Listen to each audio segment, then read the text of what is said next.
السلام علیکم دوستوں، کیسے ہیں آپ سب؟ زیڈ ٹی وی میں خوش آمدید۔ امید کرتے ہیں کہ آپ سب خیر و خیریت سے ہوں گے۔ رکانہ بن ابو یزید نامی ایک خوبصورت، بہادر اور ذہین مرد تھا۔ یہ عرب کا مانا ہوا پہلوان تھا۔ بہت نامی گرامی پہلوان آئے جنہیں اس نے ایک ہی داؤ میں پٹخ کر اٹھنے کے قابل نہ چھوڑا۔ وہ وحشی انسان تھا، صرف لڑنا مارنا جانتا تھا۔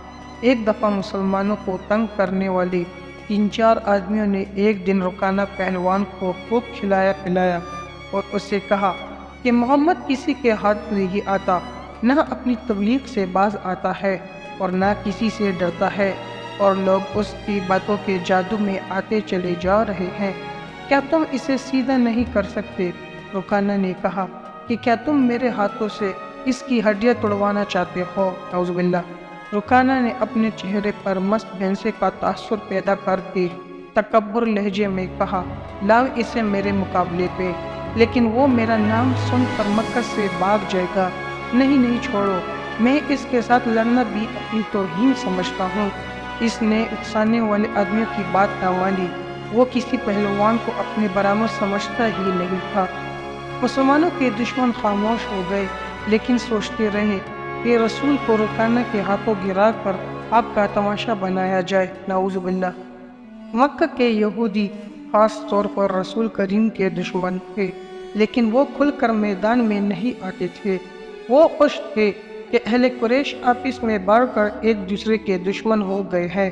انہیں پتہ چل گیا کہ قریش کے کچھ آدمیوں نے رکانہ پہلوان کو اکسایا ہے کہ وہ رسول کو کشتی کے لیے للکارے، لیکن وہ نہیں مان رہا۔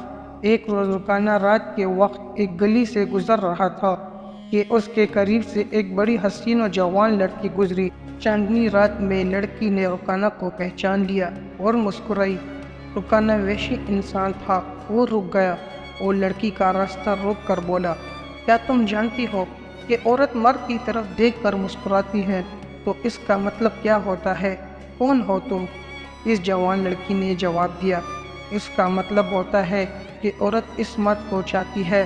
میں سبت بنت ارمن ہوں، اچھا ارمن یہودی کی بیٹی، رکانہ نے کہا، اور لڑکی کے کندھوں پر ہاتھ رکھ کر اسے اپنے قریب کر کے بولا، کیا میرا جسم تجھے اتنا اچھا لگتا ہے اور کیا میری طاقت اچھی نہیں لگتی؟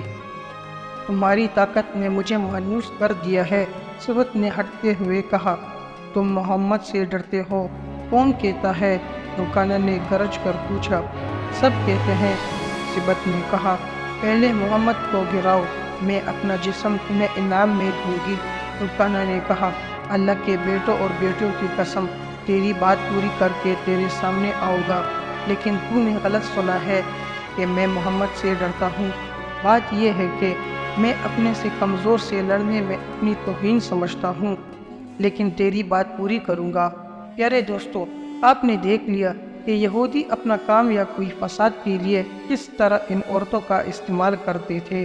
مشہور مورخ ابن ہشام نے لکھا ہے کہ رسول کریم صلی اللہ علیہ وآلہ وسلم نے خود رکانہ پہلوان کو کشتی کے لیے للکارا تھا، لیکن دوسرے مورخ ابن الاسیر نے جو شہادت پیش کی ہے وہ صحیح ہے کہ رکانہ نے محمد کو کشتی کے لیے للکارا اور اس نے کہا، میرے بیٹے، تم بڑے دل اور بڑے جرأت والے آدمی ہو۔ میں یہ بھی جانتا ہوں کہ تم جھوٹ بولنے والوں سے نفرت کرتے ہو، لیکن مرد کی جرأت اور صداقت کا پتہ اکھاڑے میں چلتا ہے۔ آؤ میرے مقابلے میں، اگر مجھے گرا لو تو میں تمہیں اللہ تعالیٰ کا بھیجا ہوا نبی مان لوں گا، اللہ کی قسم تمہارا مذہب قبول کر لوں گا، لیکن یہ ایک بھتیجے اور چچا کی کشتی نہیں ہوگی۔ رسول اللہ صلی اللہ علیہ وآلہ وسلم نے رکانہ کے للکار کے جواب میں کہا، ایک بت پرست اور سچے دین کے پیغمبر کی لڑائی ہوگی، تو ہار گیا تو کہیں اپنا وعدہ بھول نہ جانا۔ مکے میں یہ خبر صحرا کی آندھی کی طرح پھیل گئی کہ رکانہ پہلوان محمد کی کشتی ہوگی اور جو ہار جائے گا وہ جیتنے والے کا مذہب قبول کر لے گا۔ قریش کا بچہ بچہ، مرد و عورت اور یہودی ہجوم یہ دیکھنے کے لیے آ گئے۔ مسلمانوں کی تعداد بہت تھوڑی تھی، وہ تلواروں اور برجیوں سے مسلح ہو کر آئے، کیونکہ انہیں خطرہ محسوس ہو رہا تھا کہ قریش کشتی کا بہانہ بنا کر رسول کریم صلی اللہ علیہ وآلہ وسلم کو نقصان پہنچائیں گے۔ عرب کا سب سے زیادہ طاقتور اور وحشی پہلوان رکانہ بن ابو یزید رسول کریم صلی اللہ علیہ وآلہ وسلم کے مقابلے پر اترا۔ اس نے حضور پر تلجہ نظر ڈالی اور آپ پر تھکی کسی۔ آپ مکمل خاموشی اور اطمینان سے رکانہ کی آنکھوں میں آنکھیں ڈال کر دیکھتے رہے کہ وہ بے خبری میں کوئی داؤ نہ کھیل جائے۔ رکانہ آپ کے ارد گرد یوں گھوما جیسے شیر اپنے شکار کے گرد گھومتا ہے۔ ہجوم رسول اکرم صلی اللہ علیہ وآلہ وسلم کا مذاق اڑا رہا تھا۔ مسلمان خاموش تھے، وہ دل ہی دل میں اللہ کو یاد کر رہے تھے۔ انہوں نے اپنے تلواروں کے دستوں پر ہاتھ رکھے ہوئے تھے۔ پھر نہ جانے کیا ہوا کہ رسول اکرم صلی اللہ علیہ وآلہ وسلم نے کیا داؤ کھیلا۔ ابن الاسیر کہتے ہیں کہ آپ نے رکانہ کو اٹھا کر زمین پر پٹخ دیا۔ رکانہ زخمی شیر کی طرح اٹھا اور غرق کر آپ پر حملہ آور ہوا۔ آپ نے پھر وہی داؤ کھیلا اور اسے پٹخ دیا۔ وہ اٹھا تو آپ نے اسے تیسری بار پٹخا۔ بھاری بھرکم جسم 3 بار پٹخا گیا تو کشتی جاری رکھنے کے قابل نہ رہا۔ رکانہ سر جھکا کر اکھاڑے سے نکل گیا۔